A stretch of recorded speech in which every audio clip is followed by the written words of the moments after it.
Energy Minister Kiraitu Murungi says the Kenya Anti-Corruption Commission, which has commenced investigations into the scandal at the Kenya Pipeline Company, will now work with the international police in tracking Yagnesh Devani, believed to have fled to India in mid-last month.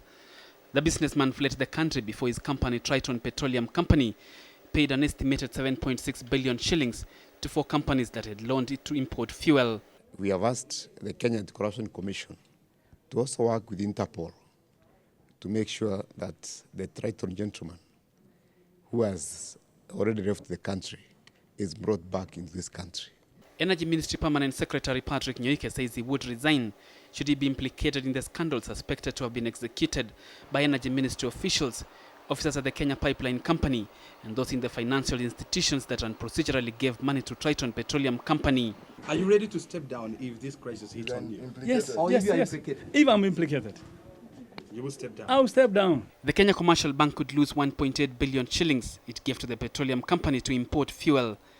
But in a surprise move, the Central Bank of Kenya described the events at KCB as not worrying. In a statement, the central bank says the 2.5 billion shillings that could be lost by the Kenya Commercial Bank and other banks is not an amount considered material to cause instability in any of the individual banks caught up in the unfolding scandal.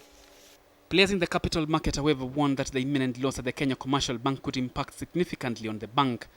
African Alliance Kenya Daily, in its report, says KCB may have to reconsider its expansion plans. Only last year, Kenya Commercial Bank raised 5.4 billion shillings to finance its regional expansion plans. Correspondents within the troubled Kenya Pipeline Company indicate that putting Triton Petroleum Company to account may not be easy. In a confidential letter, immediate former KPC Managing Director George Okungu complained to former KPC Operations Manager Peter Menja that there are no records at KPC to show that Triton acknowledged receipt of fuel released to them without the authority from its financials that include the Kenya Commercial Bank. Emmanuel Talam, KTN Prime.